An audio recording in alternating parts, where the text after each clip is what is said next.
Assalamualaikum warahmatullahi wabarakatuh. Perkenalkan, nama saya Denny Andriansah dengan NIM 07300 203107. Saya di sini akan mempresentasikan mengenai tugas PLT, yaitu pengolahan aktif dan pasif treatment. Dosen pengampu Bapak Paidi Jamal Tueteru dan Nurin Yulianti. Pendahuluan. Asam tambang AAT terbentuk dari reaksi mineral sulfida, oksigen, dan air yang menghasilkan ion H+, menurunkan pH, dan meningkatkan kelarutan logam. Di area dengan dominasi material PAF seperti LATI, Main Operation LMO milik PT Berau Coal, pembentukan AAT sulit dihindari. LMO memiliki luas 24.191 hektar dan beroperasi sejak 1995 dengan rasio PAF 6 sebesar 70:30. Kondisi ini menimbulkan potensi besar pembentukan AAT yang dapat mencemari lingkungan. Untuk itu, PT Berau Coal terus mengembangkan sistem pengolahan AAT guna menekan dampak negatif serta memenuhi baku mutu lingkungan sesuai Perda Kaltim nomor 2 tahun 2011. Maka ini membahas strategi pengolahan AAT di LMO.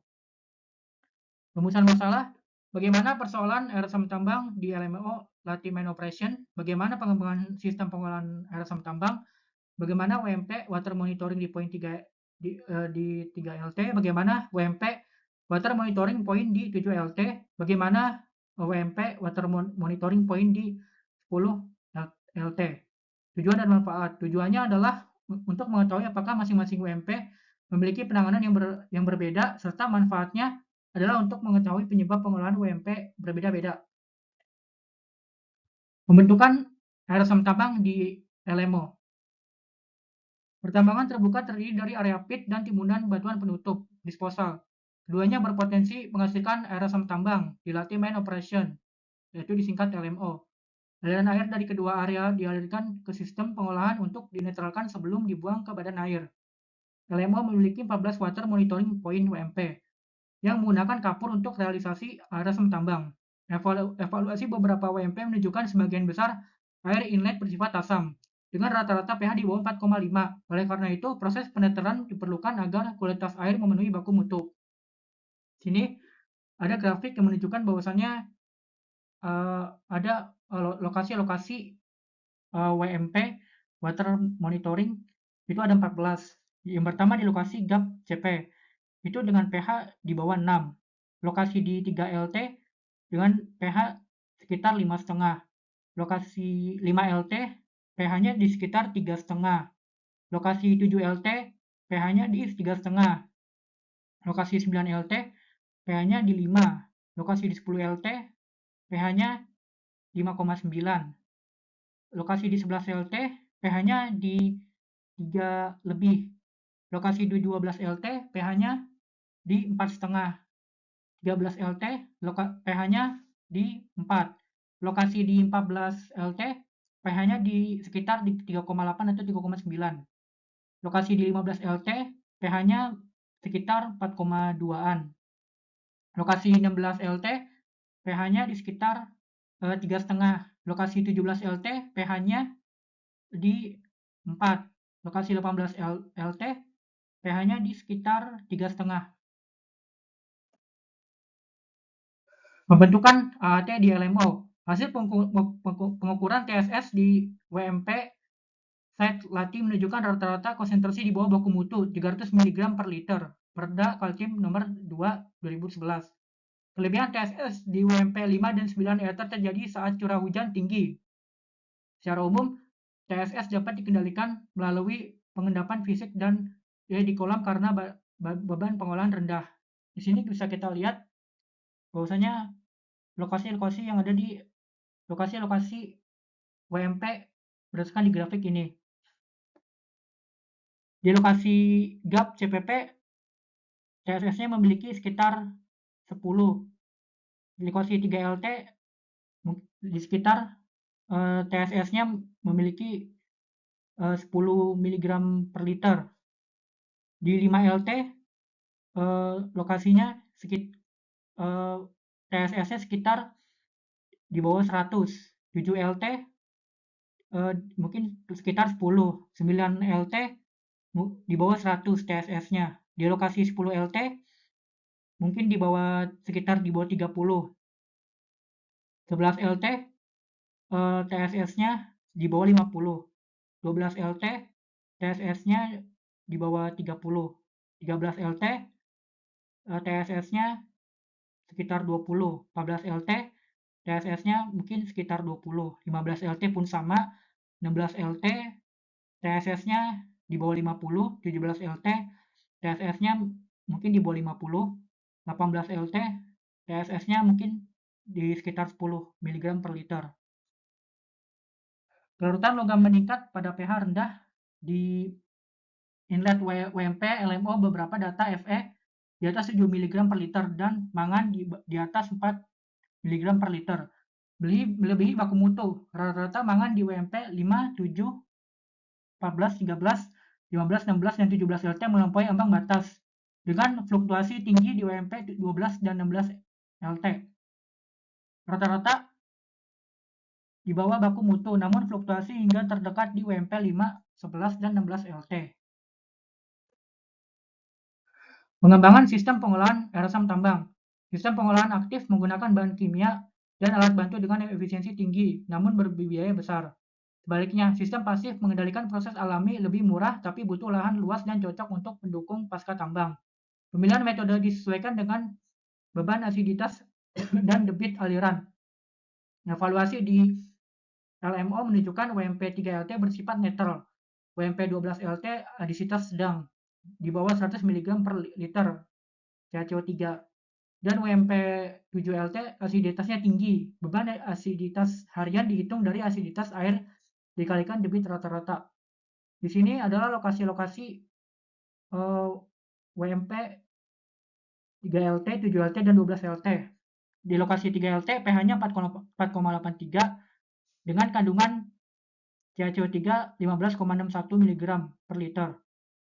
Alkalinitasnya 5,92. Debit rata-rata per hari yaitu 146,88 meter kubik per hari. Beban asiditas harian yaitu 2,29 kg CaCO3 per hari. Di lokasi 7LT pH-nya 3,23. Asiditasnya yaitu sebanyak 121,85 mg per liter. Alkalinitasnya tidak ada. Debit rata-ratanya itu sekitar 2.643,84 meter kubik per hari. Beban asiditas harian yaitu 322,15 kg CaCO3 per hari.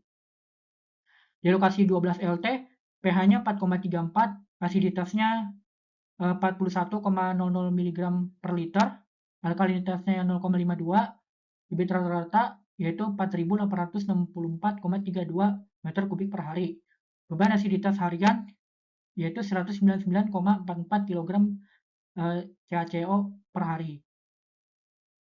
Hasil perhitungan pH, debit, dan beban asiditas harian digunakan untuk menentukan metode pengolahan pasif cocok untuk beban 1-150 kg CaCO3 per hari. Debit di bawah 50 liter per detik dan pH di atas 2. Pengolahan aktif dapat menangani kondisi ekstrim tanpa batasan. di lokasi WMP 3LT cocok untuk sistem pasif. WMP 12 di lokasi WMP 12 LT sebaiknya memakai sistem aktif karena debit tinggi, dan WMP di lokasi WMP 7LT dengan beban asiditas tinggi. Diprioritaskan untuk sistem aktif meski sebagian aliran juga masuk ke sistem pasif. Tabel 2 merincikan sistem yang digunakan di masing-masing area.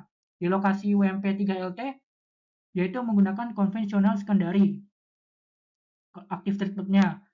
Kalau pasif treatmentnya disarankan untuk open limestone channel primary.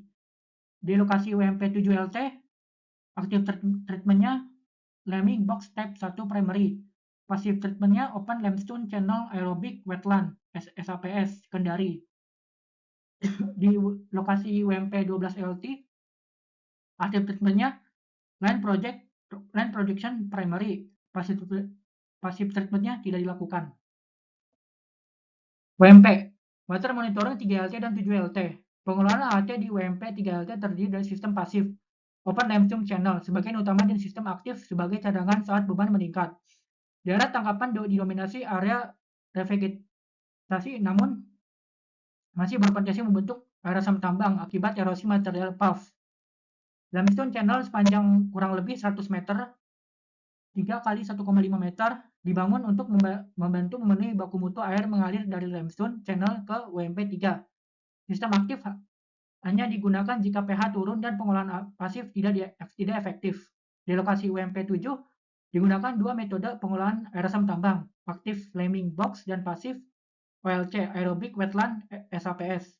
Lemming Box bekerja dengan mencampur kapur melalui pengadukan hidrolis untuk menetralkan air asam. Kapur ditempatkan dalam box dengan valve otomatis yang terbuka saat kincir berputar oleh aliran air. WMP Water Monitoring 10 LT. Pengolahan aktif di WMP 12 LT menggunakan Lemming Injection dengan genset. Pengadukan dilakukan secara mekanis slow mixing untuk menghasilkan larutan kapur homogen, lalu dicampur dengan AHT secara gravitasi melalui aliran turbulen. Hasil diskusi. Pemantauan performa sistem dilakukan secara periodik untuk evaluasi dan perbaikan debit rata-rata WMP 3 di lokasi WMP 3 LT, hanya 1,7 liter per detik, sehingga metode open limestone channel OLC efektif karena ideal untuk debit di bawah 20 liter per detik. Pada WMP 3 LT, pH inlet OLC meningkat dari 3 sampai 3,5 menjadi 4 sampai 7 di outlet.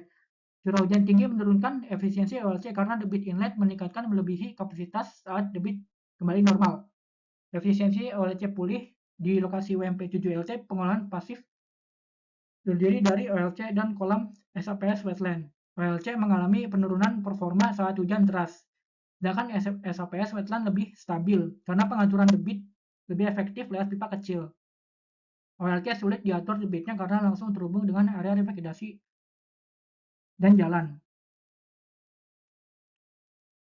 Hasil pembahasan, di WMP 7LC pengolahan aktif dengan Lemming Box menjaga efisiensi penetralan lewat penambahan kapur kontinu rata-rata 0,81 kg per meter kubik air. Pengolahan aktif dengan Lemming Injection menggunakan slow mixer memastikan pengadukan kapur optimal meski larutannya rendah. Pompa listrik memudahkan kontrol debit larutan yang diinjeksikan. Pemantauan menunjukkan pH Lemming Injection lebih stabil dan penetralannya lebih efektif daripada Lemming Box karena kapur dan air bercampur dalam fase cair. Menghindari armoring kapur padat, kebutuhan kapur Lemming Injection rata-rata 0,1 kg per meter kubik.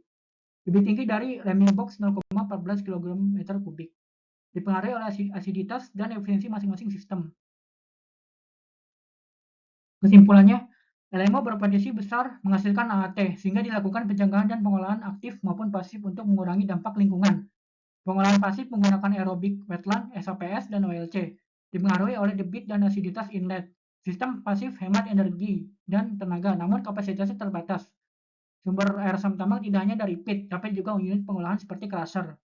Netralisasi AHT menggunakan kapur padam dengan 3 metode pencampuran konvensional, semi mekanis, manual, dan mekanis pengadukan dan pemompaan. Metode mekanis paling efektif, tapi butuh energi listrik besar. Ini daftar pusat yang bisa saya tampilkan. Sekian dari presentasi saya. Apabila ada kesalahan dari segi kata-kata maupun perbuatan, mohon dimaafkan. Assalamualaikum warahmatullahi wabarakatuh.